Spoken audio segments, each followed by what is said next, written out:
Rise and shine, everyone. Time now 6 o'clock here on this Tuesday morning. Thank you for starting your day with us here on Sunrise. Jason Hackett and Alicia Lewis with you. So as you step outside this morning, you're going to notice a bit of a shock. Started my car for some reason, Bill. Just out of habit. Well, yeah, of course, it's January. Of course you started your car. That's a good thing to do, but today it's not needed. It is really balmy, Alicia and Jason. Good morning to everyone out there. Let's take a look at where we're at. We're at 39 degrees. Our Vax TV perspective from the Water Street Inn showing that gorgeous downtown Stillwater. Our wind chill is at 33. Our dew point's at 31. So there's a lot of moisture around, meaning it's going to cloud up today. So that sun that we enjoyed yesterday, not the case today. Look at the temperatures across the area. Very warm, a pretty strong wind wrapping around this low pressure center. It is snowing and raining in Wisconsin right now, northern Wisconsin. We'll show you radar coming up in a few moments, but you can see we're going to have just a bit of sunshine today, and by 10 a.m. it's back to 40, and by lunchtime it is 43. We'll talk about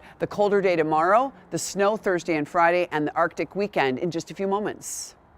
Hey, good morning, 6:01. Yeah, before we get into that snow and the cold, definitely enjoy the commute today because you won't see ice out there this morning, or you shouldn't. You just probably see some puddles out there because things are starting to melt because of the warmth yesterday and today. So keep that in mind. This is live in Jordan, Highway 169. Things look great down there. And honestly, this is how roads look across the entire Twin Cities Metro. Traffic flow looks great. No crashes to report on that front. So I'll keep you updated over this next hour.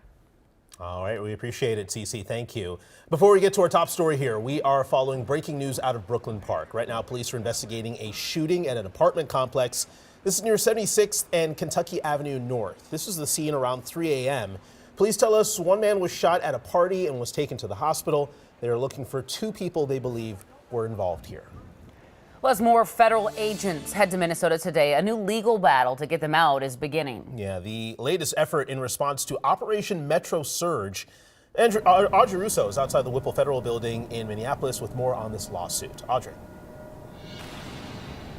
Yeah, the state's attorney general, along with the mayors of Minneapolis and St. Paul, accused DHS of violating constitutional rights with Operation Metro Surge. They're asking a judge for a temporary restraining order to block ICE agents from operating in the Twin Cities.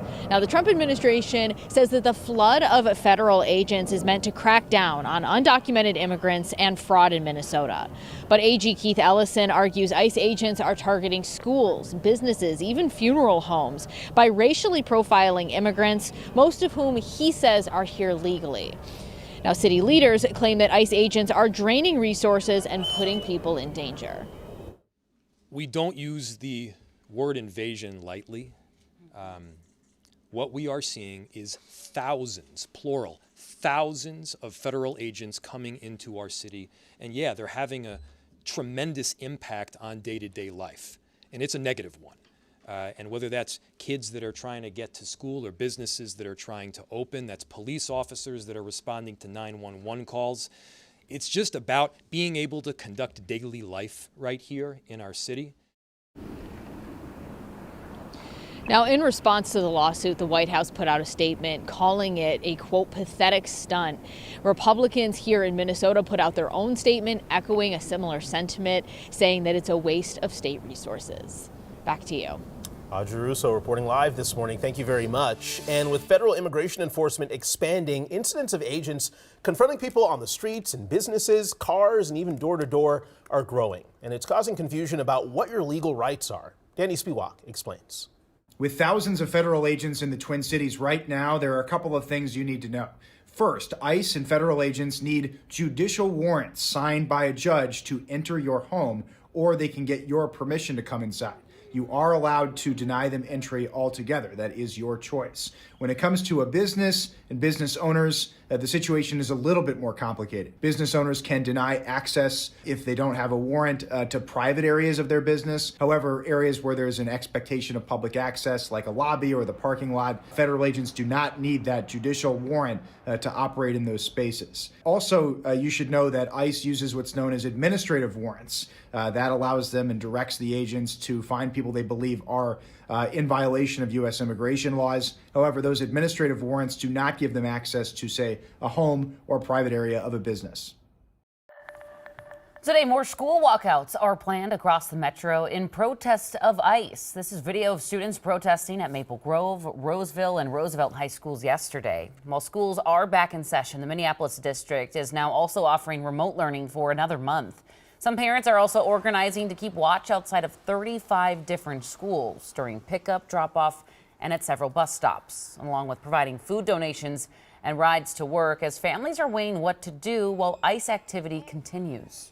It's really hard for a kindergartner, a first grader, a second grader to learn online, and parents who have been through that know that. And for some families, it was super clear. It was like, nope, my whole family's staying home. We are doing e-learning. The St. Paul Public Schools say they are considering a temporary virtual option and will provide updates if there's any new information. And you can find extended coverage on ICE's presence in Minnesota right now on KARE11.com and streaming on KARE 11 Plus. Time now 6:07 as we turn to other headlines this morning. A man is in jail on murder and attempted murder charges after a double stabbing in St. Anthony over the weekend.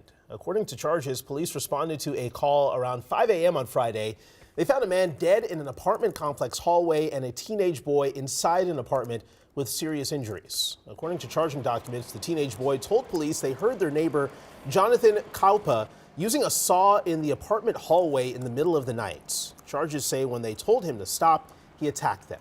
Prosecutors say Kaupa fled before police arrived, took a rideshare to his parents' house in St. Paul, and then used their car to drive to northern Minnesota. Police arrested him in Hinckley. We have an important recall alert for cheese lovers this morning. The FDA has upgraded the danger level to the highest it goes for various cheese products over listeria concerns. The recall includes 8 cheese products from the company Ambriola, sold between November 3rd and the 20th. So you have any of these products on your screen. Most of them on the list are Pecorino Romano cheeses. Do not use them, throw them out, or return them for a refund. Well, this morning, the first payments for Minnesotans on paid family leave are out, and the average payment this week is $1,153. These checks are a percentage of how much someone usually earns, up to a weekly maximum. So far, the paid leave division says that it's approved around 2/3 of more than 10,000 applications they've received.